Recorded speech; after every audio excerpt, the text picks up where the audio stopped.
G'day everyone, welcome back to Fix It and Post. My name is Nick and today we are looking at doing this in After Effects. Now, this is not too difficult to do. I mean, there are a lot of ways to do this, but I'm going to show you the way that I prefer, and that is using a program that is built into After Effects called Mocha.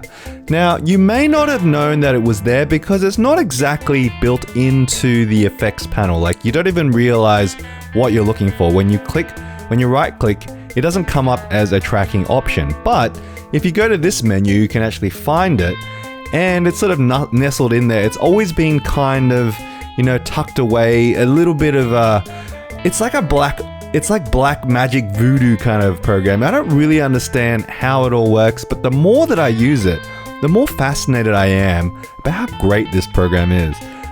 It has a lot of potential, and it has pulled me out of a jam more times than I can remember.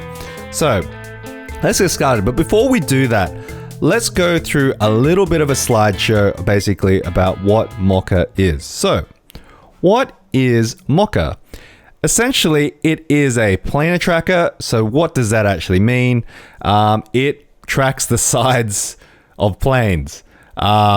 Flat surfaces, you name it, basically. It is plane surfaces are us. And that means, we're talking about anything flat. You got to think of like, if it is flat, it is trackable. And that's essentially what it is. Now, that is not always the rule, but it is mostly the rule. So you kind of think of it in that respect, you'll do fine. This is basically what this is really good at. And it is really good at tracking flat surfaces. All right. So some examples of this are picture frames, picture frames on the wall, phones, side of a building, boxes, and in some cases, you can actually track faces. I have used this program to track faces, remove blemishes from people's faces. You will not believe how amazing this program is. It can actually follow shapes as well. Again, there are limitations, but for today, we're just going to focus on the planar tracker side of things, the flat shapes. All right. Now, I just want you to understand what it can't do. And this is what I found it can't do. I'm sure there are workarounds this, but these are very general things you want to think about. I'm not saying it absolutely can't do them, but it doesn't find them as easy as other things. So, or what I wish I was told beforehand. Basically, I thought this thing could do everything, but this is not true. Every program has the limitations. I don't know why you would not think that. No curved surfaces like the side of a can or a ball, so like a basketball. If the basketball was sitting still, how do I explain this? If the basketball is sitting still and you're not curving around the edges of the ball, you probably could track onto that. But because it is a curved surface, and if you were panning around the ball, you would find that really difficult to track with Mocha. Same with a can. If you were just moving forwards and backwards with the can, you might be okay. But if you had to sort of pan around other sides of the can, you might run into a bit of trouble. And also no soft surfaces like the front of a t-shirt or a flag, generally speaking, mostly because of the creases and the way that a flag and a piece of fabric deforms. It doesn't track perfectly. You can kind of do stuff if the shirt doesn't move, but we all know shirts move, right? And so it's not exactly designed for that. But again, you can track faces. I will show you another tutorial on how to do this one day, but trust me, it can do it. It is bloody amazing. All right. These are just general rules. Mocha, when used correctly, can do amazing things that I've stated before. Things to be aware of when you shoot your plate, meaning when you go shoot your footage. Make sure your object is good contrast with your background. So look, don't try and shoot a white thing on a white thing. Try and find something that brings the contrast between the two things. It's not impossible, but it does make it really difficult if there's not a lot of contrast between the background and the foreground of what you're trying to track. So just keep that in mind. You're welcome to use tracking markers. It doesn't need tracking markers, to be honest. You can pretty much do it with almost anything, but tracking markers will definitely help if you know the situation that you're in. Try it out. Lots of different scenarios will yield different results. Avoid having your tracking area fall out of frame. So when you do film your stuff, just for example, the corner of a picture frame, if you were to zoom into the picture frame, and you lose the corners or the edges of the frame, it will make it difficult for it to follow the track unless you have tracking points inside your tracking area. But like I said, just make sure what you're tracking is in the frame of the video so that Mocha knows what it's trying to do basically when it tries to track your picture. And number 3, avoid reflections in your objects. Now, I noticed that it does kind of fall apart a little bit when you're using a phone, for example, and you're trying to track a screen into the phone. That is something that you got to be aware of when you do. It's not impossible. It is definitely possible to do. It just makes it a lot harder to do. So I personally like putting the reflections in post because it just makes it a little bit easier to kind of manage. So I think even better than that is if you can help it, put a piece of green matte paper. Well, most paper is matte. I wouldn't say that it's usually not matte, but put a piece of green paper over the area of the screen you want to do, just so you can put in the stuff a lot easier. Actually, it doesn't have to be white. It doesn't have to be green paper, but anyway, each to their own. So let's get tracking. So I've got some footage that you guys can muck around with. I'll put the link in the description below for you to grab. But basically, this is the footage of just a book on a table. As you can see, it's not that complex. I move in and out just so you can kind of see how powerful this program is. So it'll actually figure out how to move in and out of those planes. As you can see, there's a bit of tilting action as I move forwards and backwards. So I'm just going to pick it up to the 6-second mark. This is just what I was mucking around with before, but you're welcome to try the whole thing if you like. I'll give you the whole shot. You can muck around with it as much as you want, but we'll just do the first 6 seconds. Now, how I just shrunk that clip, in case you're wondering, you can either grab it from here and go zoop, or so what I did was I double clicked on it. It brings it up in this window. Then you can just go zoop, or you can just go, if you hold down Command and square bracket or curly bracket. Oh, sorry, Alt. Is it Option? Yeah, Option. Sorry, Option and curly bracket, or yeah, Option and curly bracket, or Alt and curly bracket. You'll be able to shrink that to that section of the clip. Sorry, that was the close curly bracket. That sort of, and you can kind of go the open curly bracket. That'll shrink that in. But anyway, and what I will do, and this is really important, is that you got to bring it into a comp that is exactly the same size. It's got to be exactly the same as the footage. It makes a big difference. It actually won't track very well if you put it in a comp that is not exactly what the actual footage size is. So, for example, if it's 2997 footage, if the frame rate is 2997 and it's 980 by 1920 by 1080, or 1920 by 1080, it has to be exactly, the comp has to be exactly that, otherwise it won't track properly. All right, so let's see. Actually, I didn't actually track it. Yeah, so see here, it's not, Mocha's not here, which is where you normally put your track and stabilize things, because normally you would go track motion and then you pin the points, right? We highlight the clip first, and then we go to Effect, and then we go to Boris Mocha. And here we see Mocha here. We've got a couple little dials here, but essentially what we're going to do now is press the big Mocha button, and it'll ask me this question. I usually just press continue. I'm not really 100% sure what it's about, but that is it.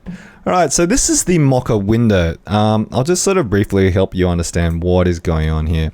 This is essentially the timeline.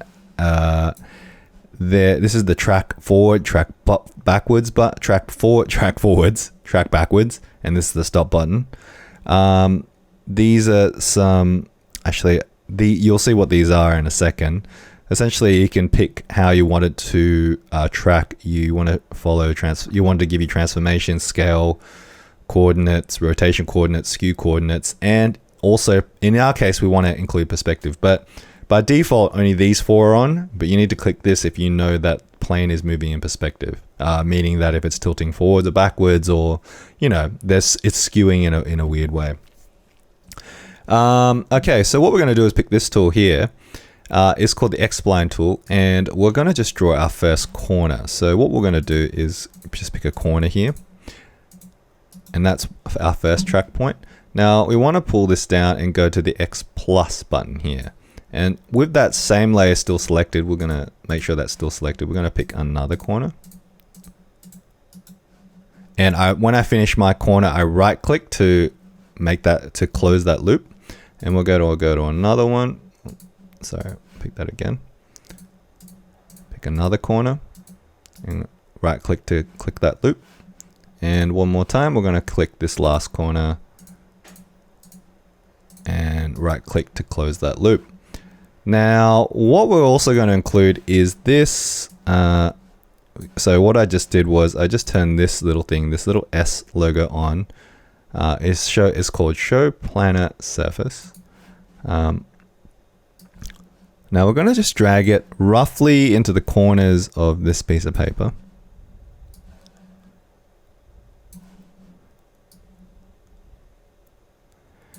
And now we're going to let Mocha do its magic. So as you see here, we haven't got perspective turned on. I'll just show you what the track looks like when we don't turn the perspective on, because you'll see it doesn't quite work. You see here the corners are kind of falling off a little bit and it's sort of not quite tracking correctly, which is no good. So we will have to do that again. So let's bring this back to the beginning. As you can see here, there's a green keyframe here. So that was the green keyframe here is basically what we set at the beginning. So that's what we have done. Now let's do this again, but we'll put the perspective back. We'll put the perspective on. Now you don't need perspective in every situation, but in this particular case you do, because it is moving the perspective a little bit. So it'll track a lot more accurately if it knows there's perspective to deal with. So we'll press the track button again, and this should be, fingers crossed, a lot more accurate.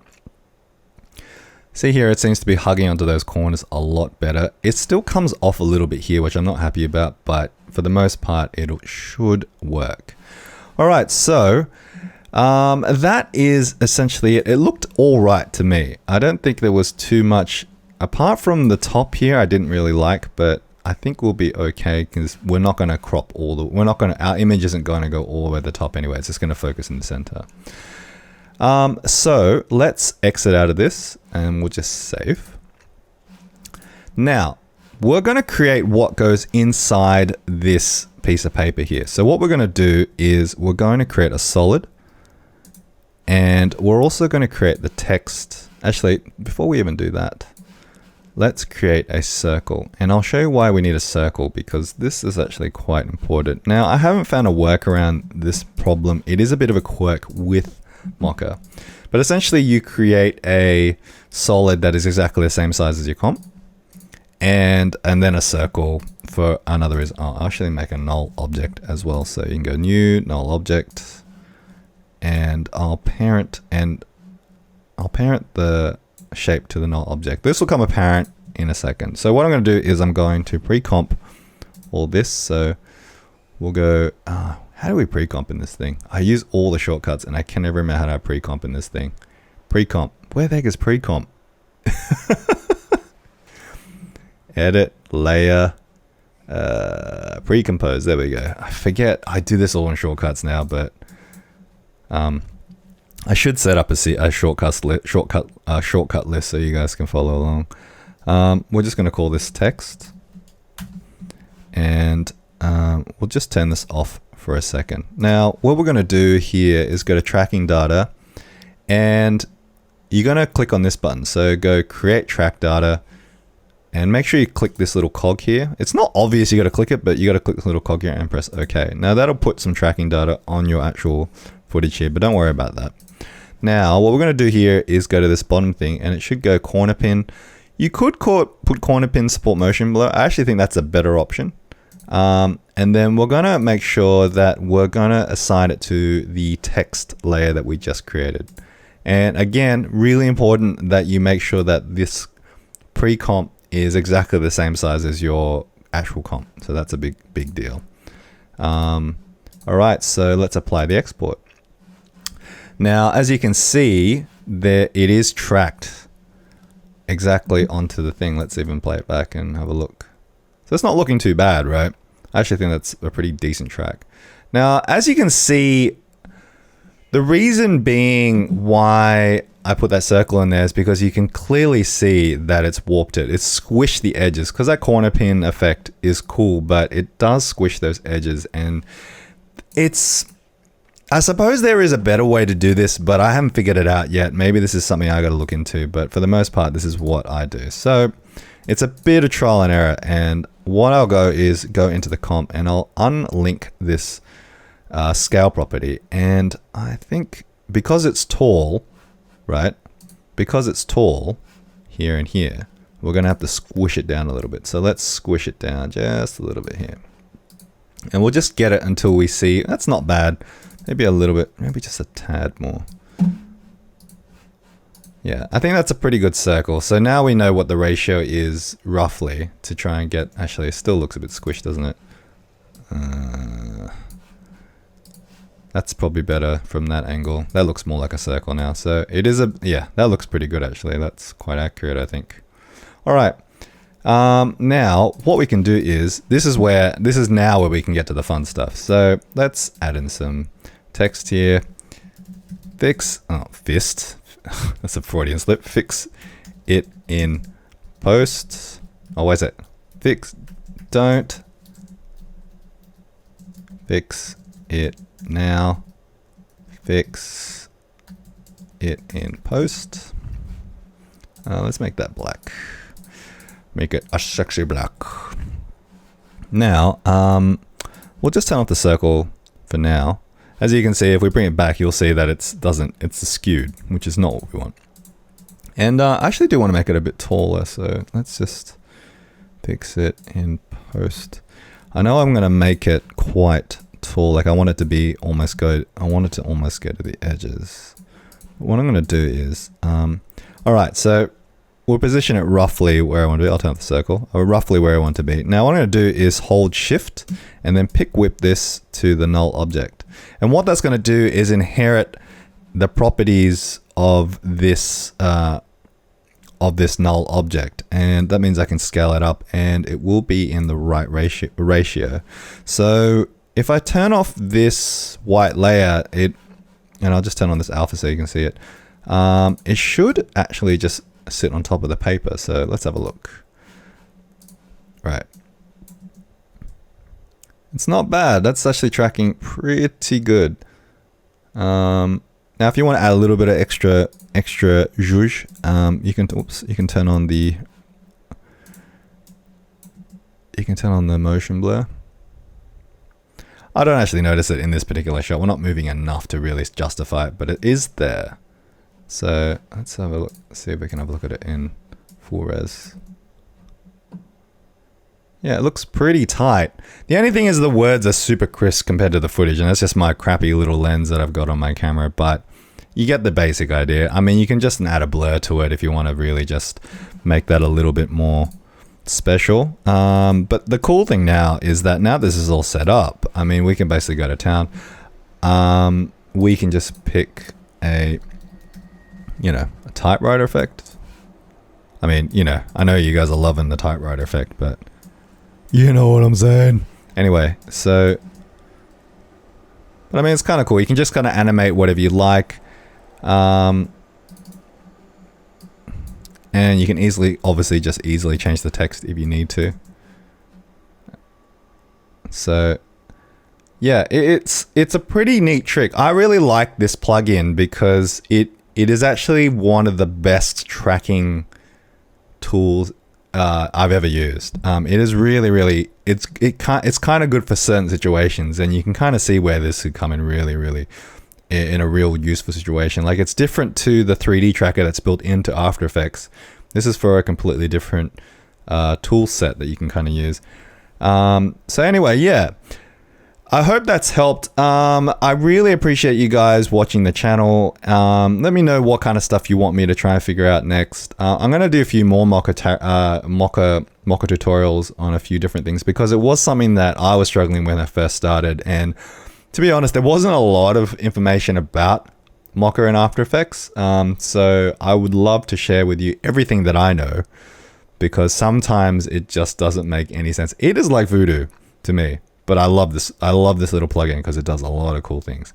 Anyway, guys, thanks for listening. And look, if you guys are feeling generous and you want to subscribe, if you want to help me out basically financially, you can basically look at the affiliate links I've put at the bottom of the page. There's some resources that I've read. There's some really cool books. There's a book by Mark Christiansen.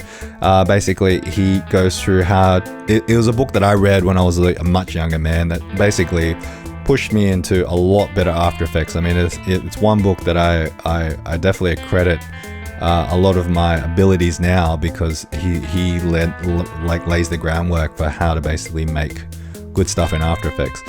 The other thing too is this book by Robert Rodriguez called Rebel Without a Crew. Super inspiring biography about how he made his first movie for $7,000 US, which is kind of unheard of back in the 80s. He shot it all on film and everything. I mean, if you're a film guy, you would obviously know this story, but if you haven't read it, do yourself a favor, read this book. You will be completely inspired to go make your own movie. In fact, it's what inspired me to make my first feature film.